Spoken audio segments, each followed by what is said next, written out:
Turma do livro Amanhecer de uma Nova Era, de Valdo Franco e Manuel Filomeno Miranda. No capítulo 1, Responsabilidades Novas. Em nossa comunidade espiritual, como certamente em todas as outras, o trabalho é bênção incessante que nos motiva ao desenvolvimento dos valores morais, adormecidos, convidando-nos ao crescimento interior para a conquista da plenitude. Acostumados às tarefas do cotidiano, acompanhamos os programas de apoio e de estímulo ao progresso do querido orbe, assim como o dos seus habitantes, especialmente nesse período em que se operam as grandes revoluções prenunciadoras da transição moral por que passa. Invariavelmente, às noites, terminadas as tarefas que nos competem, comparecemos às reuniões de estudos, as conferências e discussões sobre o desenvolvimento intelecto moral, adquirindo conhecimentos para serem aplicados nas experiências evolutivas que nos dizem respeito ou nos entregamos à meditação concernente à vida e a todas as fantásticas concessões da divindade. Desse modo, vez que outra, somos convidados a participar de labores específicos, particularmente quando alguns deles são direcionados aos irmãos que habitam o planeta terrestre, o que muito nos honra e estimula ao prosseguimento das ações renovadoras.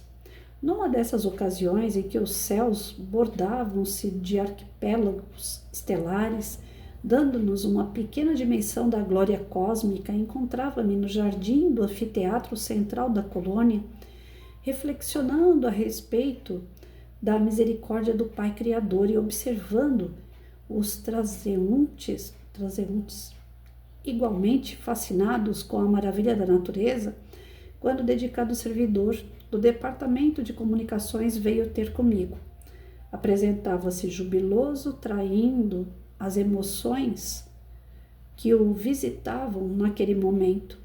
Sempre gentil, tornara-se excelente servidor que se notabilizava pela fidelidade ao dever, sendo-me amigo afeiçoado. Enquanto estivera no corpo físico, vivenciara a grandeza da revelação espírita, havendo deixado durante a sua trajetória pegadas luminosas de amor e de caridade na condição de médium eficiente e orientador sábio.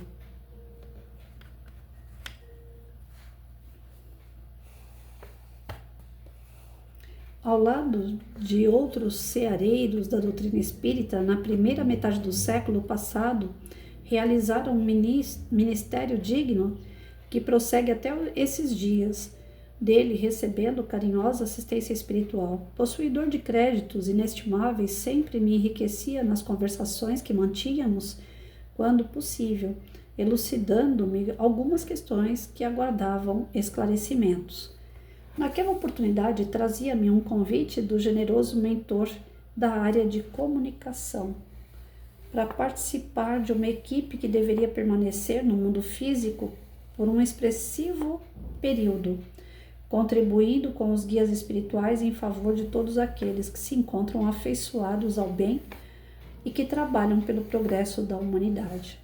O querido Hildebrando explicou-me que o rude adversário do cristianismo, que se mantinha em região infeliz, formando equipes de perseguidores aos novos cristãos, os espíritas, preparava-se para uma investida perversa contra a veneranda instituição do espiritismo em tentativa de desforço por haver sido desvelado na farsa a que se submetera. De imediato recordei-me do fato de que participara com os nobres amigos do trabalho mediúnico e senti-me espicaçado na curiosidade, interrogando: trata-se de alguma invasão de consequências perversas para os obreiros de Jesus? Sem dúvida, respondeu-me de maneira grave. Como o amigo Miranda não ignora, o mal encontra-se enraizado no cerne do ser que o adota como natural consequência da prepotência e da soberba mantidas por demorado período, não tendo como descarregar as energias mórbidas naqueles que serem seus inimigos, permanecem com a ideia fixa no esforço até quando a oportunidade se lhes apresenta. Ademais, outros místeres estão programados além do atendimento ao atormentado rabino do passado e aos seus comparsas. E adindo mais algumas informações, prosseguiu. Os companheiros reencarnados ouviram, não poucas vezes, que os dois mundos, o físico e o espiritual, interpenetram-se, não havendo fronteiras definidoras, o que permite o intercâmbio constante entre os seus habitantes. Anestesiados na matéria, embora advertidos quanto à necessidade da vigilância, facilmente se deixam empolgar por atitudes agressivas e pelos métodos de comportamento mundano totalmente diverso daquele que deveriam vivenciar, assim facultando a vinculação psíquica com os mais infelizes, cedendo passo à sua interferência em conúbios lamentáveis obsessivos.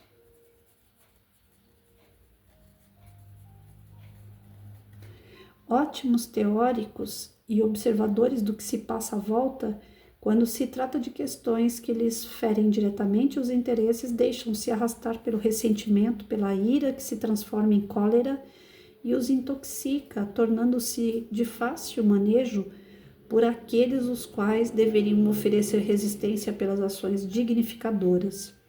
O orgulho, esse filho espúrio do egoísmo, é o grande adversário dos seres humanos, que se consideram especiais, sempre credores de respeito e de consideração, embora não os ofereçam na mesma medida aqueles que tomam como perseguidores. Insensatos e imaturos criam situações de difícil solução apenas pela maneira de tratar as questões que deveriam ser solucionadas pelo entendimento fraterno e pela amizade real. Portadores de uma sensibilidade mórbida, guardam ressentimentos e deblateram incessantemente quando contrariados, abrindo campos vibratórios à interferência de mentes espirituais viciadas, perturbadoras e zombeteiras, que se lhes vinculam assumindo posturas infelizes em relação ao seu próximo, a quem deveriam amar e compreender, desse modo comprometendo o trabalho do grupo no qual se encontram. Não poucas instituições nobres, portadoras de objetivos e elevados na construção do mundo melhor, esfacelam-se em razão desse comércio inditoso com os espíritos ociosos e vingativos, pondo a perder todo o esforço conjunto dos abnegados mentores e dos dedicados missionários de quem se utilizam. Enquanto não haja uma consciência responsável no trabalho do Evangelho que supere egoísmo e necessidade de projeção da imagem, a batalha gigantesca prosseguirá. Após uma ligeira pausa, acrescentou: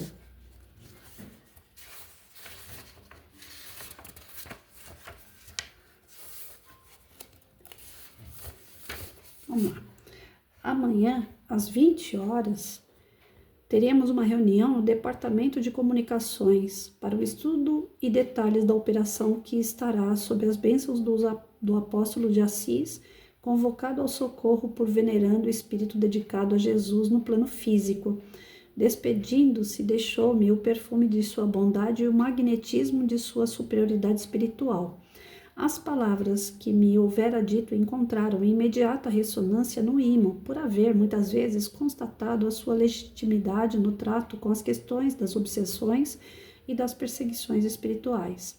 Embora a conquista dos conhecimentos da doutrina espírita, das artimanhas e habilidades dos espíritos infelizes e de baixa moral, sem dúvida, mas com alta capacidade de discernimento e de ação persecutória, facilmente alguns adeptos mais frágeis não aplicam a teoria excelente na conduta, sendo presas simples dos seus inimigos desencarnados, assim como a daqueles que se consideram adversários de Jesus, e comprazem-se em criar embaraços e complicações na seara onde se encontram laborando. Começam o trabalho com grande entusiasmo, programando a transformação do planeta terrestre a mudança da sua psicosfera e vão, à medida que o tempo transcorre e a rotina se lhes instala no comportamento, diminuindo a exaltação, dando-se conta das dificuldades, especialmente no relacionamento com o próximo, sendo incapazes de realizar a própria indispensável renovação para melhor.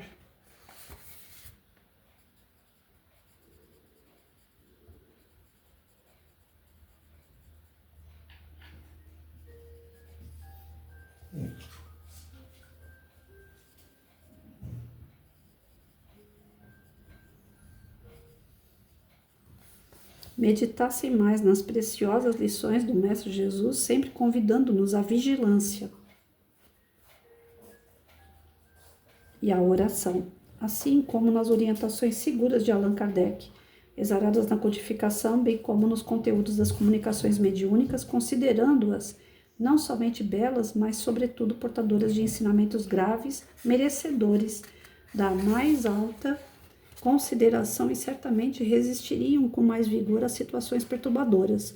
O processo evolutivo, como é natural, dá-se por meio de desafios e de dificuldades, resultado dos comportamentos anteriores a que nos permitiram.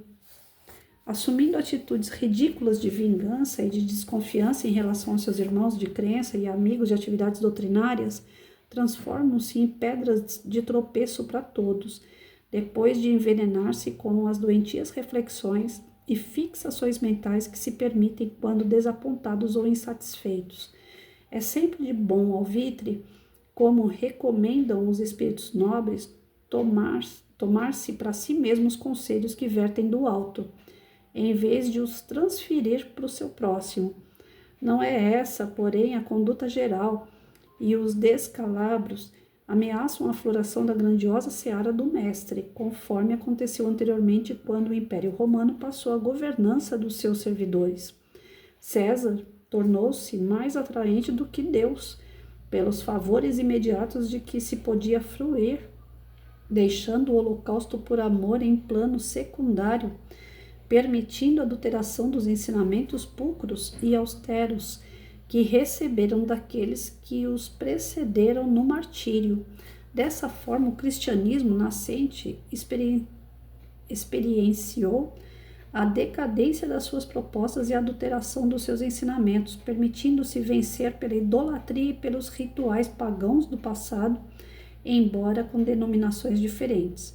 O espiritismo, por sua vez, vem sendo sacudido por tormentas internas no movimento, gerando dissensões filhas diletas da presunção, chegando-se ao ponto de contestar as bases da codificação, ou apresentando-se falsas técnicas travestidas de científicas, de experiências pessoais, de informações mediúnicas não confirmadas pela universalidade do ensino.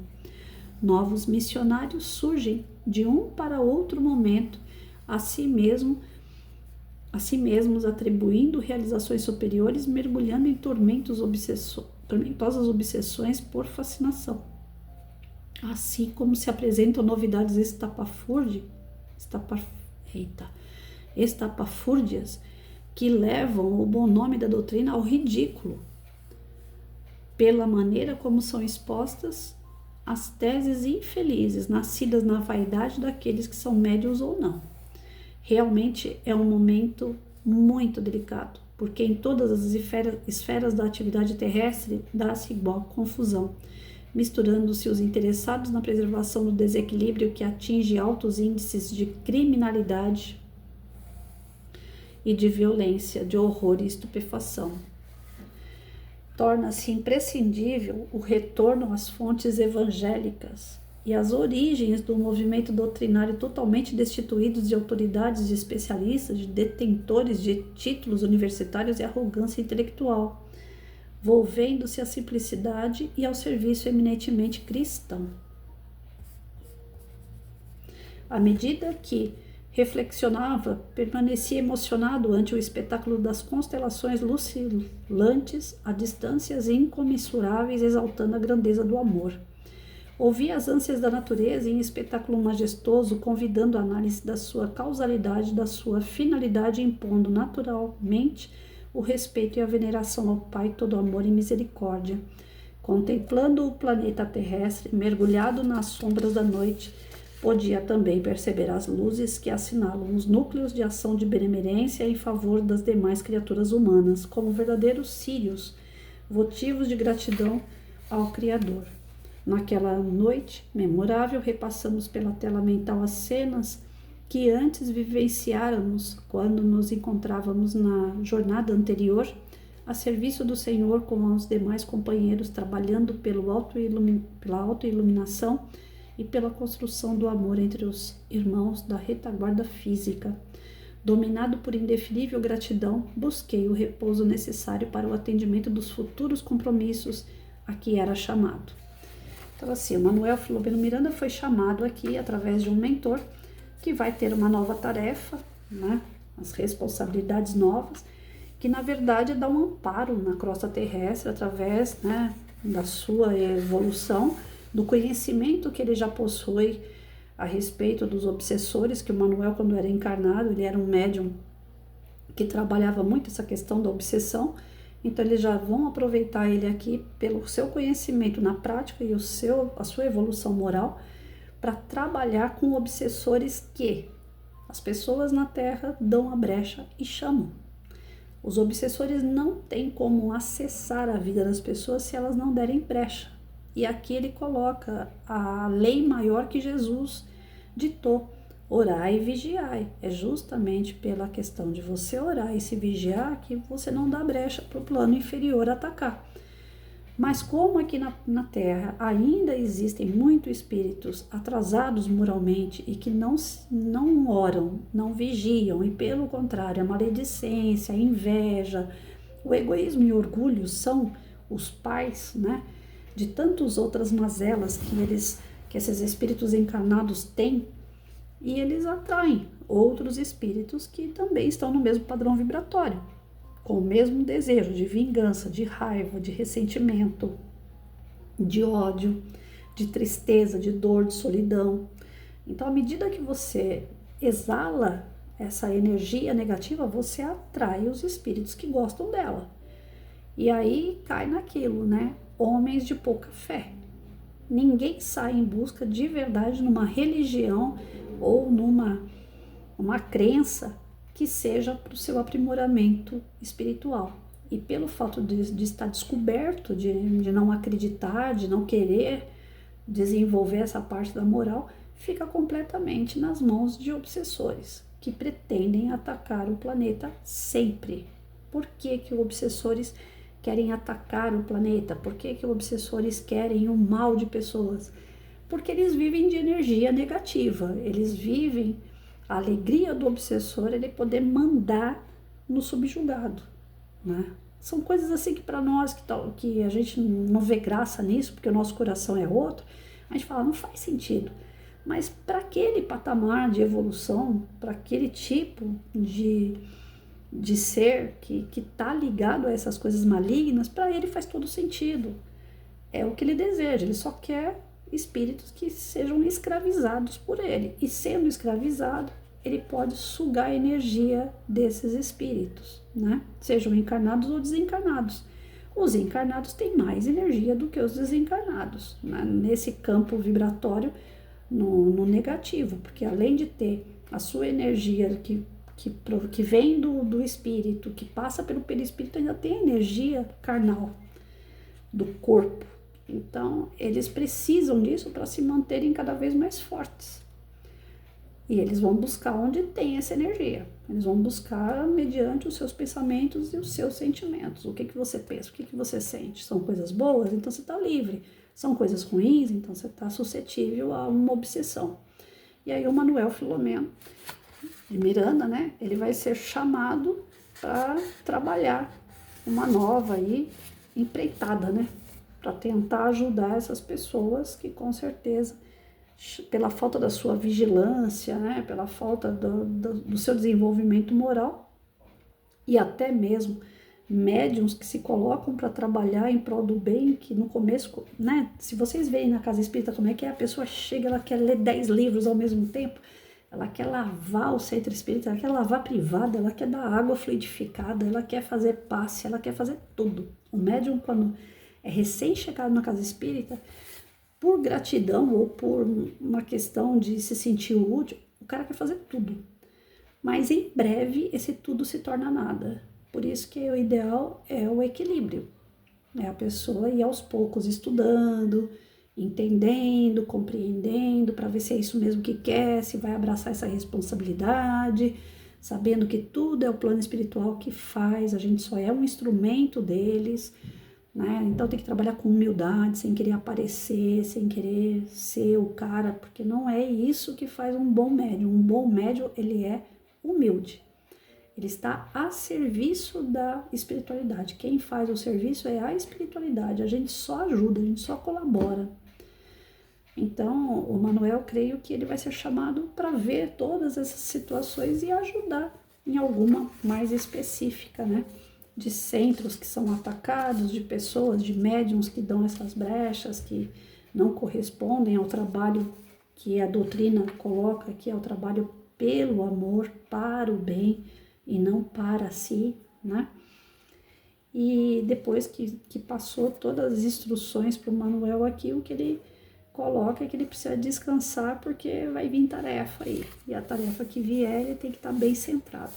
Ou seja, o espírito lá no plano espiritual ele coloca, né, que existe essas reuniões com os amigos espirituais, que lá existe a harmonia, aonde ele está, ele é um espírito um pouco mais evoluído, então existe uma harmonia nessas reuniões de espíritos que estão preocupados com o planeta Terra, que são, né, aí o Chico daria o nome lá de missionários, né, que são os espíritos superiores que protegem, que zelam por nós. Então eu creio que nesse primeiro capítulo fica para nós como ensinamento o quê? Que nós temos que orar e vigiar. É pela falta da nossa oração e da nossa vigilância que as brechas ocorrem, e através das brechas as obsessões, que são trabalhos que a gente acaba passando depois para o plano espiritual tentar resolver para a gente. São pepinos que a gente acaba depois não conseguindo descascar sozinho. Tá vendo como nós somos imaturos moralmente? E nós precisamos estudar muito para amadurecer isso.